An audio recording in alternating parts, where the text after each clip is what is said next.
Hello friends, स्वागत है आप सभी का हमारे चैनल स्टडी टैब पर। दोस्तों, इस रिवीजन क्लास में यहाँ पर 5 से 6 महत्वपूर्ण टॉपिक्स करने वाले हैं, जिससे लगभग मान के चलो आप एग्जाम्स में क्वेश्चंस बनते हैं। तो सबसे पहले यहाँ पर डिस्कस करेंगे दोस्तों राष्ट्रीय उद्यानों को। देखो, राष्ट्रीय उद्यानों की जब भी बात आएगी तो हमेशा मान के चलना जो कॉर्बेट नेशनल पार्क है यहाँ से मैक्सिमम क्वेश्चंस निकल के आते हैं। बाकी जो पार्क्स हैं उसमें बस आपने ये ध्यान रख लेना है कि इनकी स्थापना कब हुई है और ये कहाँ पर है। और हाँ, एक और है फूलों की घाटी। तो सबसे पहले यहाँ पर हम डिस्कस करेंगे दोस्तों कॉर्बेट नेशनल पार्क को। काफ़ी इंपॉर्टेंट इससे निकल के आते हैं क्वेश्चंस।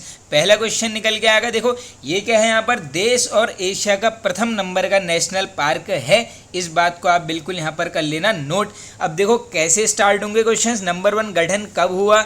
1936 में। लेकिन इस टाइम पर क्या नाम था दोस्तों? इसका था यहाँ पर हैली नेशनल पार्क। ये इंपॉर्टेंट फैक्ट है, बन भी सकता है। और एक क्वेश्चन कभी कभी निकल के आता है कि बताओ रामगंगा नेशनल पार्क कब नाम पड़ा है। तो बस इतना देखो, डेट कोई स्पेसिफिक है नहीं, बस इतना ध्यान रख लो। आज़ादी के बाद, यानी ऑप्शन में अगर 47 दिख जाएगा तो सीधे इसी को आप करके आना। अब देखो कैसे क्वेश्चन बनेंगे। नंबर 1 क्वेश्चन, जिम कॉर्बेट नाम कब जुड़ा है? ये जुड़ा है आपका 1957 में। Very very important question. ये जो कॉर्बेट नेशनल पार्क है इसके आगे जिम कॉर्बेट का नाम जुड़ा है कब? 1957 में। अब नंबर आता है इसके, बताओ एरिया कितना है भैया? इसका कितना है आपका? 520 स्क्वायर किलोमीटर। अच्छे से कर लेना आप याद। और ये फैला है आपका 2 जनपदों में, एक नैनीताल, दूसरा है plus Pauri Garhwal.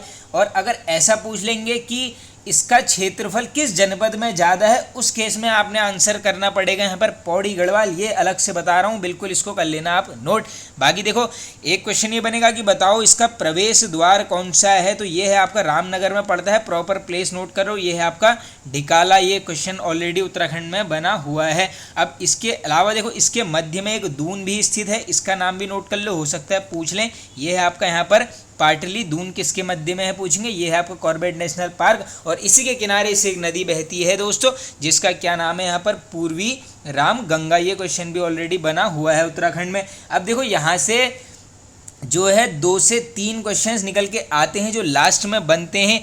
Number 1 question जो बनता है, यहाँ पर एक साइलेंस जोन घोषित किया गया था, कितने मीटर का? ये क्वेश्चन पूछा है, मैंने एग्जाम दिया था उसमें ये क्वेश्चन आया था। ये है 500 मीटर। पूछ लेंगे कब किया था, आंसर करोगे अप्रैल 2012 में। वेरी वेरी इंपॉर्टेंट क्वेश्चन है ये, इसको कर लेना आप अच्छे से नोट। इसके अलावा लास्ट अगर क्वेश्चन निकल के आएगा तो बताओ यहाँ पर STPF का गठन कब हुआ? ये STPF क्या है दोस्तों? Special tiger protection force.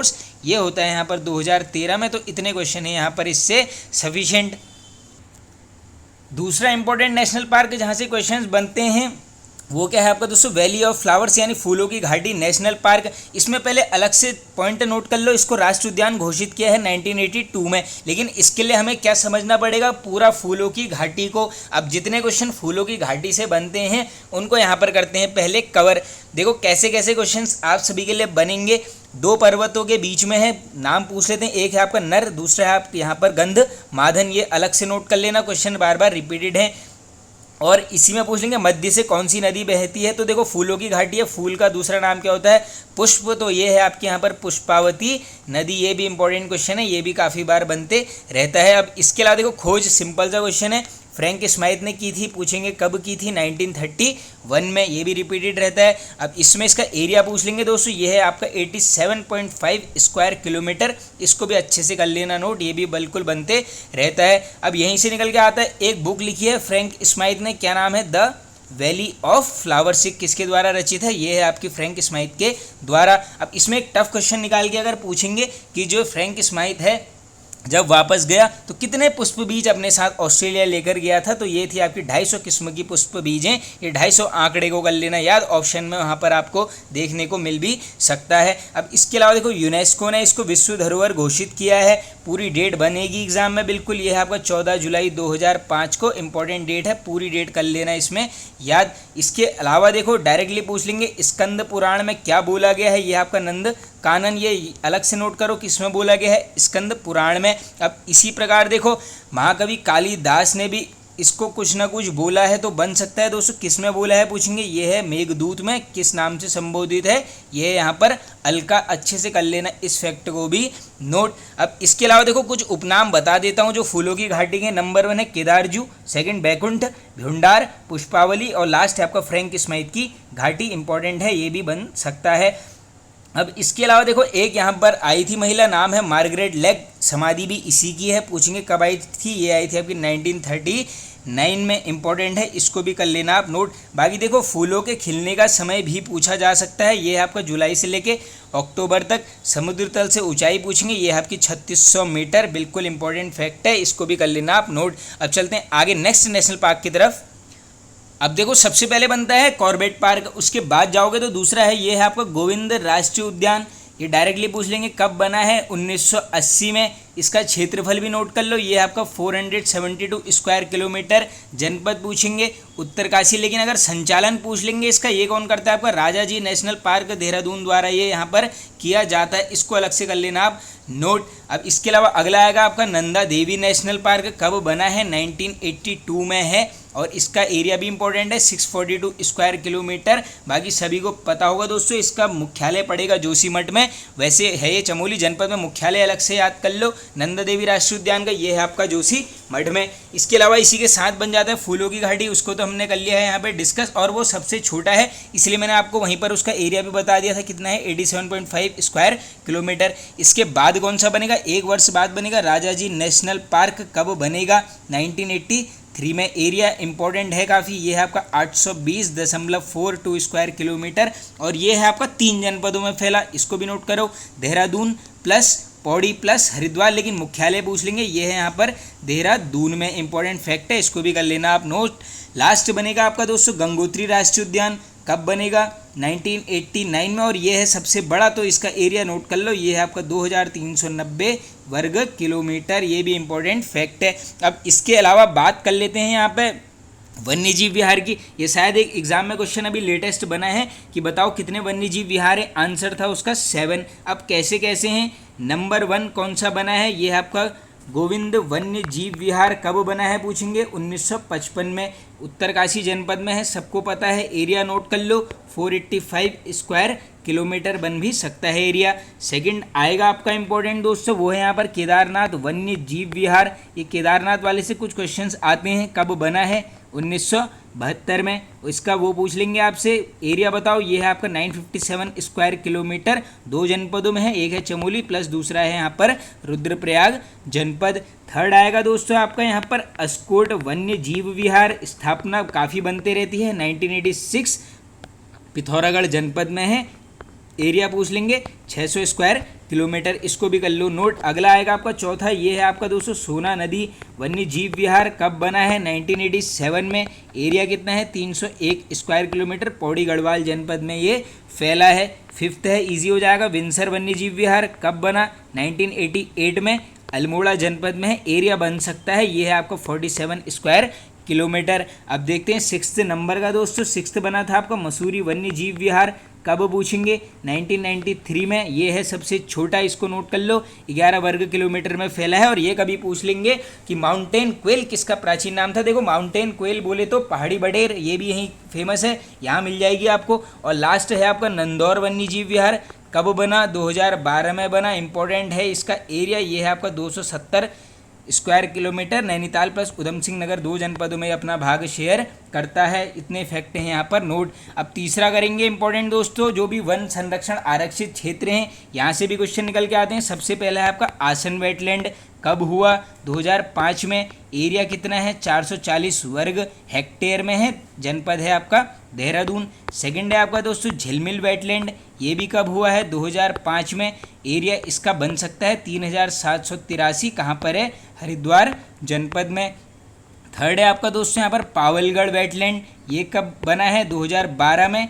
Area बन सकता है 5824। किस जनपद में है, नैनीताल जनपद में। और जो लास्ट बनता है यहाँ पर से, ये है आपका Naina Devi Himalayan bird conservation reserve. कब बना है, 2015 में। एरिया पूछ लेंगे 21,224 हेक्टेयर। और बाकी सभी को पता होगा नैनीताल में है, प्रवासी पक्षियों के लिए यही यहाँ पर फेमस है। इसको भी कर लेना आप यहाँ पर नोट। अब इसके अलावा अब बात करेंगे यहाँ पर दोस्तों उत्तराखंड के पंच केदारों की, और इन 5 केदारों को कर लेंगे एकदम डिटेल में कवर। लेकिन उससे पहले थोड़ा सा बस राज्य के जो पंच प्रयाग हैं इसमें पूछ लेते हैं किस प्रयाग में कौन सी नदी मिलती है, तो इसको फटाफट से कर लो कवर। ये क्या है आपका यहाँ पर पंच प्रयाग। अब देखो पहला प्रयाग पूछेंगे कौन सा है, ये है आपका विष्णु प्रयाग। नंबर सेकंड पूछेंगे नंद प्रयाग। नंबर थर्ड पूछेंगे कर्ण प्रयाग। नंबर फोर्थ पूछ लेंगे ये है आपका रुद्र प्रयाग। और लास्ट है आपका कौन सा यहाँ पर देव प्रयाग। अब कैसे कैसे क्वेश्चन आएंगे देखो, ये मान के चलो अलकनंदा नदी 5 में कॉमन मिलेगी, यानी ए तो सब में कॉमन कर लेना। सब में पहले लिख देता हूँ मैं ए, देखो ए सब में कॉमन है। अब पहला है आपका विष्णु प्रयाग, इसमें कौन सी मिलेगी अलकनंदा प्लस विष्णु गंगा, नाम से ही स्पष्ट है। दूसरा है नंद प्रयाग, नंद से एन से नंद और एन से ही नंदाकिनी, देखो इसमें कुछ नहीं करना है, बस वर्ड पकड़ने स्टार्टिंग के। तीसरा आपका कर्ण प्रयाग, ये तो सबसे आसान है, पिंडर नदी में मिलती है अलकनंदा, संगम हो जाएगा कर्णप्रयाग में। रुद्रप्रयाग में सबको पता है RAM बनता है, यानी राम बनता है, R से रुद्रप्रयाग, A से अलकनंदा, M से मंदाकिनी। और देवप्रयाग में बन जाता है आपका बेड, यानी B से हो जाएगा, इसमें लास्ट मिलती है कौन सी भागीरथी रिवर। अब आगे चलते हैं, अब नेक्स्ट देखते हैं यहाँ पर दोस्तों राज्य के 5 केदार, इनको करेंगे यहाँ पर बिल्कुल डिटेल में कवर। ये क्या है यहाँ पर पंच केदार। अब पंच केदारों में प्रथम केदार पूछते हैं कौन सा है, ये है आपका केदारनाथ। पहले ये लाइन लिख लो छोटी सी, 5 केदार याद हो जाएंगे। के दम है तो रुक, बस इस लाइन को याद कर लो। और रुकना कहाँ पर है ये याद कर लो, चमोली में, यानी रुद्रप्रयाग और कल्पेश्वर ये दोनों कहाँ पर है, चमोली जनपद में। और ये के दम है तो ये कहाँ पर है आपका रुद्रप्रयाग में। अब ये है क्या, नंबर 1 के से केदारनाथ प्रथम प्रयाग, सॉरी केदार। सेकंड है आपका दम है से हो जाएगा आपका मदमहेश्वरनाथ, ये है आपका द्वितीय केदार। तो से हो जाएगा तुंगनाथ यानी तृतीय केदार। रू से हो जाएगा रुद्रनाथ, ये है चतुर्थ। और 5वां है कौ से कल्पेश्वर, ये है आपका पंचम केदार। अब देखो इन 5 केदारों को करना पड़ेगा बिल्कुल डिटेल में कवर। अब कैसे कैसे क्वेश्चंस निकल के आएंगे आइए यहाँ पर देखते हैं। सबसे पहले करेंगे यहाँ पर केदारनाथ को कवर। तो देखिए दोस्तों केदारनाथ से कैसे कैसे क्वेश्चन निकल के आएंगे, बड़ा टॉपिक है। तो एक काम करते हैं दोस्तों, पहले यहाँ पर कर लेते हैं द्वितीय केदार को। देखो 2 3 4 5 पहले ही कवर कर लेते हैं, लास्ट में जो वीडियो के एंड पे कर लेंगे इस केदारनाथ को जो है प्रथम प्रयाग। तो आओ सबसे पहले करते हैं सेकंड को, यानी मदमहेश्वरनाथ को। इसमें जितने क्वेश्चन बनते हैं देखते रहो। रुद्रप्रयाग जिले में है, दूसरे नंबर का केदार है, पूछ लेंगे किस शिखर पर है, आंसर करोगे चौखंबा शिखर पर है ये द्वितीय केदार, इंपॉर्टेंट है। और इसी में ये पूछ लेंगे किस शैली में निर्मित है, आंसर करोगे पांडव शैली में। शिव के किस भाग की पूजा होती है, नाभि की होती है। और लास्ट क्वेश्चन निकल के आएगा, बताओ शीतकालीन में पूजा कहाँ होती है, ये होती है आपकी ऊखीमठ, ये पड़ेगा रुद्रप्रयाग जनपद में। अब देखो अगला है तृतीय, यानी ये है आपका तुंगनाथ। अब तुंगनाथ से बनते हैं मैक्सिमम क्वेश्चन। नंबर 1 किस पर्वत पर है, आंसर करोगे चंद्रशिला पर्वत के ऊपर है। इसी में है शिव जी के किसकी पूजा होती है, यहाँ पर भुजाओं के। थर्ड क्वेश्चन शीतकालीन में पूजा कहाँ पर होती है, आंसर करोगे मार्कंडे मंदिर कहाँ है, मक्कू मठ में। तीनों में M मिल जाएगा, कर लेना नोट। शैली पूछ लेंगे, ये है यहाँ पर कत्यूर शैली में निर्मित ये शैली बन सकती है बिल्कुल तुंगनाथ मंदिर की। अब देखो सबको पता है उत्तराखंड का सर्वाधिक ऊंचाई पर मंदिर यही है, तो समुद्र तल से ऊंचाई नोट करो, ये है आपकी 3680। एक क्वेश्चन ये पूछा गया उत्तराखंड में, बताओ रावण शिला किसके पास है, आंसर करोगे तुंगनाथ के। और एक लास्ट क्वेश्चन नोट कर लो, अगर कभी पूछ लेंगे आपसे हरिहर क्षेत्र किसको बोला जाता है, आंसर करोगे जो तुंगनाथ है इसी को बोला जाता है यहाँ पर हरिहर क्षेत्र। 3 कर लिए कवर। चौथे नंबर का आएगा आपका रुद्रनाथ, सबको पता हो गया। आप चमोली जनपद में यहाँ पर है, किसकी पूजा होती है, शिव जी के मुख की पूजा यहाँ पर की जाती है, इंपॉर्टेंट है ये। और शीतकाल में पूछ लेंगे यहाँ पर रुद्रनाथ की पूजा कहाँ पर होगी, ये होगी आपके यहाँ पर गोपेश्वर मंदिर में, ये भी इंपॉर्टेंट क्वेश्चन है। और सबको पता है चतुर्थ तीर्थ है। और एक और फैक्ट नोट कर लो, अगर कभी पूछ लेंगे कि बताओ पितृ तीर्थ के नाम से कौन सा केदार प्रसिद्ध है, पितृ तीर्थ, आंसर करोगे चतुर्थ केदार, नाम है रुद्रनाथ मंदिर। लास्ट है आपका यहाँ पर कल्पेश्वर। अब कल्प से सिंपल सा फैक्ट है, केशों की पूजा यहाँ पर की जाती है, यानी जटाओं की पूजा की जाती है, ये भी है आपका चमोली में। एक क्वेश्चन पूछ लेंगे, बताओ वर्ष भर किस केदार के दरवाजे खुले रहते हैं, कपाट, आंसर करोगे कल्पेश्वर के। और इसी में जो 2 क्वेश्चन बनेंगे लास्ट में जो इंपॉर्टेंट बनते हैं, देखो हाँ ये नोट कर लो, शैली भी बन सकती है यहाँ पर, यह है आपका नागर शैली में निर्मित कौन सा मंदिर है, कल्पेश्वर। अब देखो एक कुंड है यहाँ पर, पूछ सकते हैं नाम क्या है, ये है आपका कलेवर कुंड, कहाँ है पूछेंगे, ये है आपका कल्पेश्वर के निकट, इंपॉर्टेंट फैक्ट है, इसको भी कर लेना नोट। अब यहाँ पर कवर करेंगे हम यहाँ पर केदारनाथ को, जो है यहाँ पर प्रथम केदारनाथ से निकल के आएंगे यहाँ पर एग्जाम में मैक्सिमम क्वेश्चंस। तो देखो सबसे पहले केदारनाथ से क्वेश्चन बनेगा, महाभारत के वन पर्व में क्या बोला गया है, आंसर करोगे भृंगतुंग। ये अच्छे से नोट कर लो, महाभारत के वन पर्व में बोला गया है भृंगतुंग।